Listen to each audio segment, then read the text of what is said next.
देखिए, अब यहाँ पर कक्षा 7वीं के विज्ञान में देखो, यहाँ पर 6.2 पर एक चित्र दिख रहा है। इसको निरीक्षण करना है और चर्चा करनी है।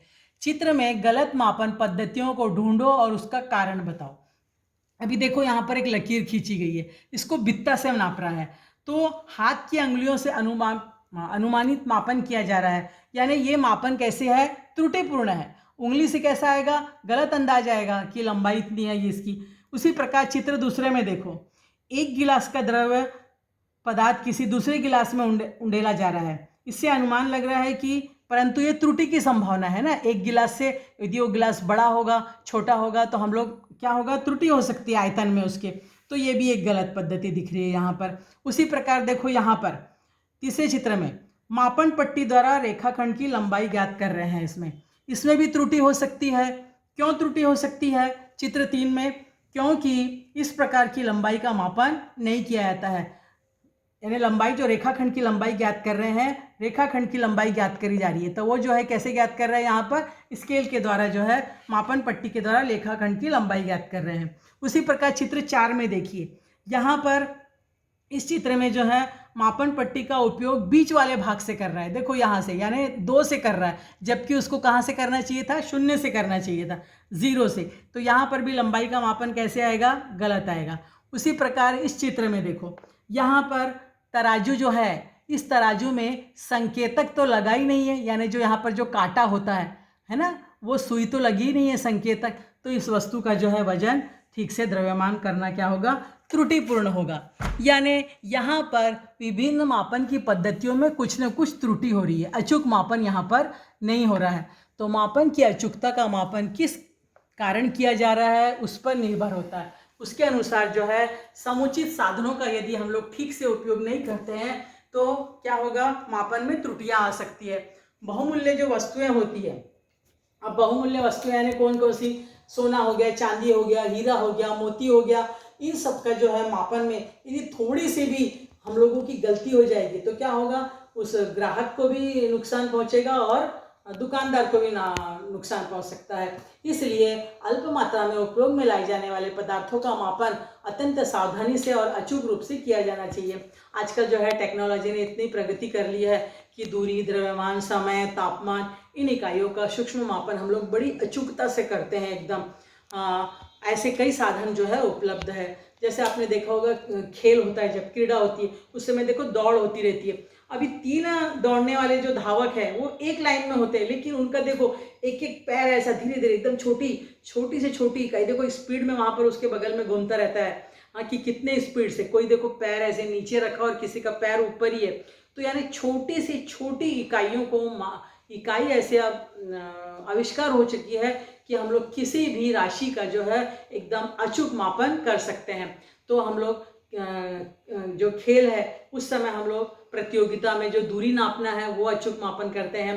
आजकल समय का जो है अचूक मापन किया जाता है, कितने समय में कोई व्यक्ति वहां पर पहुंचा। सोने का जो द्रव्यमान है, देखो द्रव्यमान सोने की सुनार की दुकान में भी देखो, उसका तराजू क्या हमारे जैसा बड़ा तराजू होता है? नहीं, उसके पास एक छोटा सा देखो होता है। कभी आप मम्मी के साथ सुनार की दुकान में गए तो वहां पे देखो छोटी इकाई के द्वारा जो है वो सोने का इतना टुकड़ा जो है अच्छी तरह से माप करता है। उसी प्रकार शरीर का तापमान भी जो है हमारा कितना है उसका अचूक मापन जो है किया जाता है। आजकल कोरोना टेस्ट के लिए आप लोग देख रहे हो किस प्रकार हम लोगों का इस प्रकार मीटर लगाकर, हम लोग का थर्मोमीटर लगाकर जो है अचूक मापन किया जाता है। तो ये अचूक मापन में यदि थोड़ा सा भी गलत हो जाए तो इसलिए मापन की जो है एकदम अचूक पद्धति होनी चाहिए, थोड़ी सी भी गलती नहीं होनी चाहिए। तो मापन में हो सकने वाली 2 त्रुटियां हैं, 2 प्रकार की त्रुटियां होती है।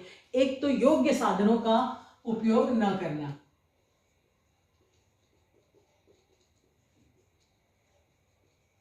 योग्य साधनों का उपयोग न करना, आपने देखा होगा आपके घर में, एक उदाहरण हम लोग घर का ही लेते हैं। आपके घर में देखो एक औरत आती है, प्लास्टिक से लहसुन ले लो। अब उसके पास हम लोग इतना भी प्लास्टिक दे देंगे तो लहसुन हमको देखो इतू सा ही देती है। यानी उसके तराजू में क्या वो लोहे का सिस्टम उसने करके रखा रहता है कि कभी उसका तराजू इस तरफ नीचे तरफ जाता ही नहीं है। कुछ लोग क्या करते हैं, देखो जैसे आप लोगों ने नाइट पिक्चर में देखा था, वहां पर राशन दुकान में देखो रॉकेल माप रहा था, तो रॉकेल का वो जो मापने का उसका जो बर्तन था, उस बर्तन में जो है इस प्रकार इतना अंदर से गड्ढा कर दिया था, ऐसे कर दिया था, तो कितना उसमें रॉकेल कितना मारा था, कम मारा था, है ना, कप जैसे दिख रहा था। तो ऐसे जो है साधन जो है यदि उचित रूप से उपयोग नहीं किए जाएंगे तो मापन की पद्धति में क्या हो सकती है, त्रुटि हो सकती है। कुछ भाजी वाले देखो, आप लोगों ने देखा होगा, भाजी वाले भी जो है अपना उपयोग करने के लिए देखो बाट की जगह पर पत्थर रखते हैं, या एक इतना बड़ा सा नट रखेंगे, उसमें प्लास्टिक वगैरह लपेट के रखेंगे, बोलेंगे कि ये आधा किलो का वजन है, 250 किलोग्राम का वजन है, ऐसे करके दिखाते हैं। तो अचूक साधनों का यानी योग्य साधनों का उपयोग न करने से भी क्या होता है, ऐसे हमारी गलती होती है। उसी प्रकार दूसरा जो है, दूसरी त्रुटि क्या होती है, साधनों का योग्य पद्धति से उपयोग न करने पर। साधनों का योग्य पद्धति से उपयोग न करने पर। अभी इसका मतलब क्या, ये हम लोग क्या देख रहे हैं, मापन में हो सकने वाली त्रुटियां।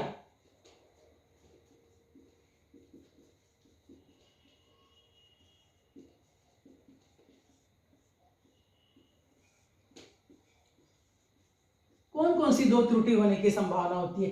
तो दूसरी हम लोग क्या देख रहे हैं, साधनों का योग्य पद्धति से उपयोग न करने पर। अब आप लोगों ने देखा है कुछ लोग जो है तराजू से नापते हैं, हाथ को यदि जोर से पकड़ के रखेंगे तो इस तरफ झुकने ही नहीं देंगे अपने तराजू को, है ना। इसके लिए जो है आजकल लोग बोलते भी, अरे थोड़ा डालो ना, और 2 आलू आएगा इसमें, 2 कांदा और इसमें आएगा, ऐसे करके। तो इस प्रकार जो है, या कुछ लोग क्या करते हैं, जो तराजू के पलड़े रहते हैं उसके नीचे चुंबक लगा देते हैं। चुंबक लगाने से क्या होता है, वो इस तरफ नीचे की ओर झुका रहता है, जिसके कारण वस्तुएं जो है कम भरती है। तो ऐसे किसी भी साधनों का जो है योग्य रीति से उपयोग न करने से भी क्या होता है, हम लोगों को त्रुटि होने की संभावना हो जाती है।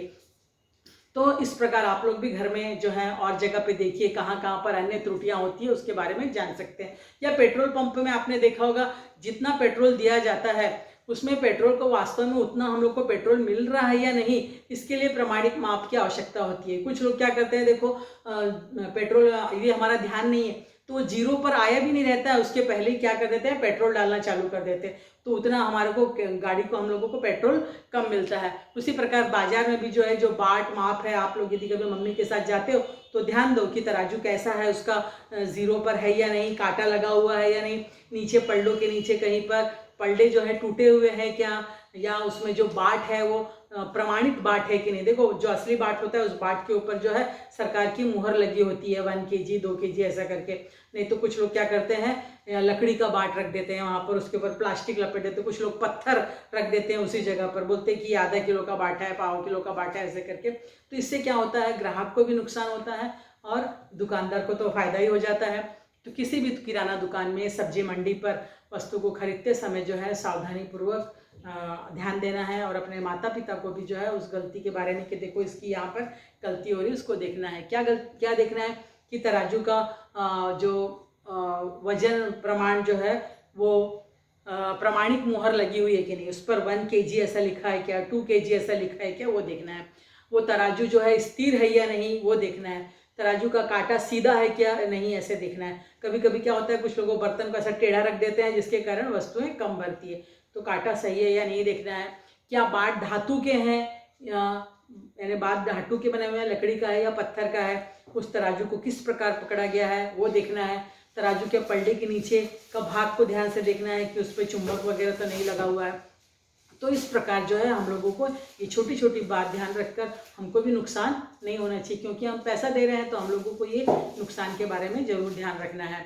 तो आजकल तो ग्राहकों के साथ वजन माप में धोखाधड़ी ना हो, इसके लिए सरकार की ओर से जो है वितरक और ग्राहक संरक्षण विभाग खोले गए हैं, जिसके कारण ये जो है यदि वहाँ पर किसी ने भी इस प्रकार की जानकारी देने पर ये तराजू योग्य है या नहीं है, इसके लिए यहाँ पर योग्य बाटों का उपयोग किया जा रहा है या नहीं, या ठीक से देखा जा रहा है या नहीं, इस प्रकार वैधानिक दृष्टि में ये क्या किया गया है, इसको दंडनीय अपराध माना गया है। तो शासन का वजन व वहाँ के बाट, उस पर लाइसेंस देने का कार्यक्रम जो है निश्चित किया जाता है। इसके लिए जो है नई दिल्ली में स्थित राष्ट्रीय भौतिकी प्रयोगशाला मूलभूत इकाइयाँ metre, kilogram, second, kelvin, ampere, candela, ऐसी 6 मूलभूत इकाइयों का उपयोग जो है किया जाता है। अब हम लोग आगे देख रहे हैं कि बांध में कितना पानी होता है।